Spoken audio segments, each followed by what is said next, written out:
Hello everybody and welcome to Forever Rugby on Forever Sports. And the Stormers will be looking to try and bounce back against Munster this weekend after falling down against Benetton last weekend, blowing a bit of a lead, and they've got a massive task ahead of them. Munster blowing the Sharks off the park through sheer brute force and quality, to be very honest. They were pretty much outplayed with the Sharks in almost every single facet of the game. And it's a very daunting task ahead of a Stormers side, which, if you're going to be very honest, it wasn't like they lost to Benetton's first side. Benetton missing a lot of players last weekend, as are the Stormers. But you look at the Munster squad, you look at the type of players that they've got available to them, the experience, the international pedgree, and it is very much an uphill task for John Dobson and his side. And I think that he's very aware of that.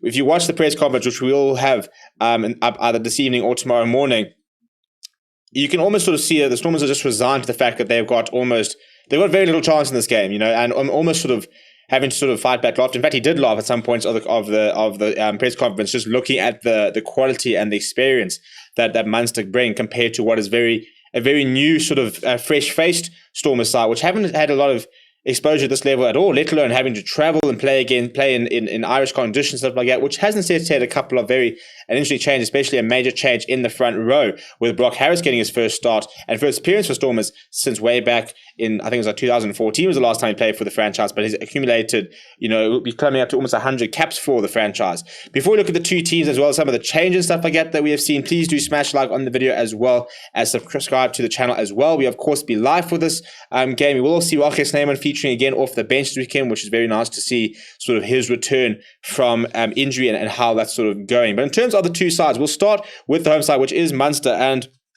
not too many changes from last weekend.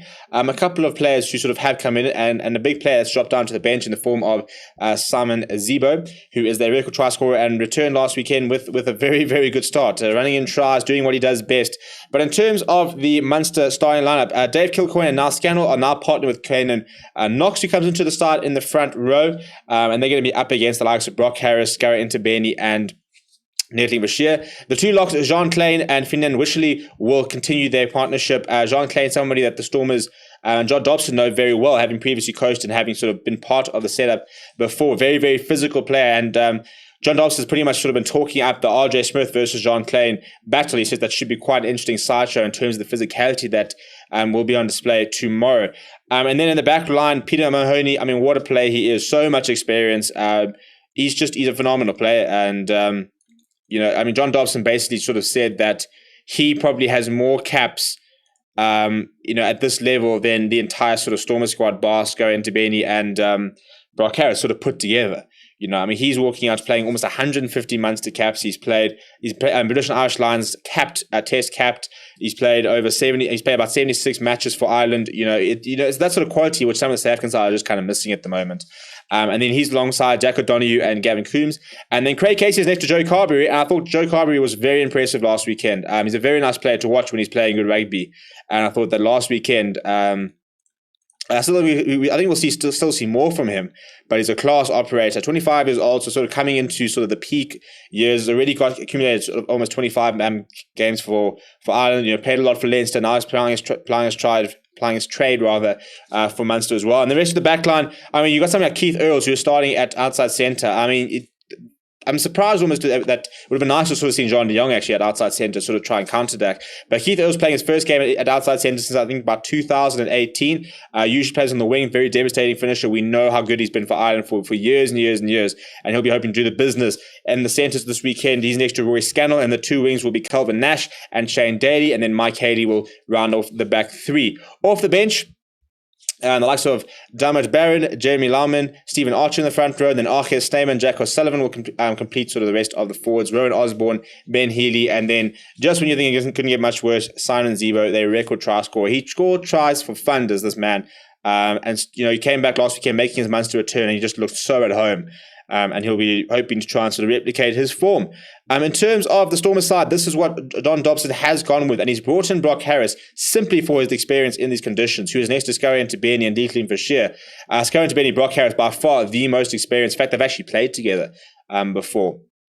So they're going to have to step up tomorrow. You look at your big senior players the likes of a Brock Harris, Scarra Interbenny, Warwick Galant, those sort of players have to step up this weekend if they're going to have any sort of chance, or we need to try and keep the scoreline respectable. They've been there, they've sort of done that. In the locks, RJ Smith, very big character. Very sort of confrontational, and he'll put them on the front foot. And then Salman Murat is a very, very nice player. Very big fan of Salman Murat. Sort of second game now back from injury, captaining the side.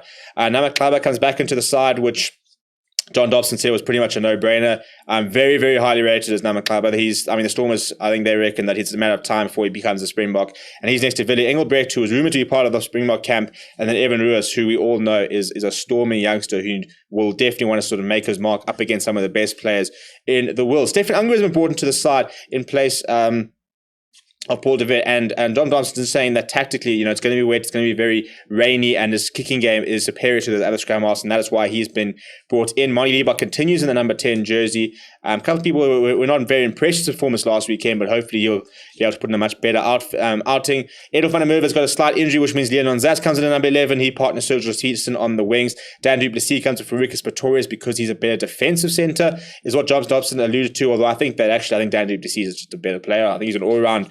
I rate him probably more highly than Rikus Pretorius. Just because of sort of the form he saw in the last couple of weeks.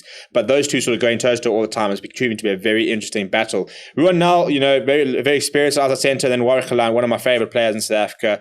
He'll be operating full back, and he needs to start playing well because, with all the pressure mounting on Willie, it'll be really nice to see Warwick Galant back in that box setup.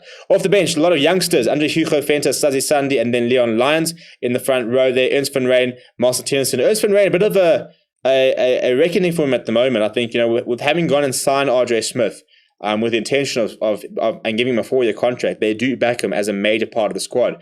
Salman Murat, we know, will be a mainstay in the Stormers side. And Ernst van Rijn was highly rated and been given the captaincy for Currie Cup and is co-captaining with Salman Murat at the moment. Will need to play very, very hard if he wants to try and shift RJ Smith out of that side. Marcel Tennyson, a very nice direct runner, and then you've got the likes of Godlin Masimla, Tim Swiel, and Rikus Pretorius covering the back line. Tim Swiel, I think, will be quite an important player. Having played in Europe for so long, he'll need to bring that experience as well. But let me know what you think is going to happen in this game. It should, in theory, be quite an easy victory for Munster, or straightforward rather. I don't think there's any easy victories, but they're at home, they're playing good rugby, and the Stormers side are very sort of green behind the ears and sort of need this exposure. But let me know what you think will happen. Smash like on the video. Do subscribe to the channel as well. My name is Stephen. Thank you very much for watching, and I'll chat to you soon.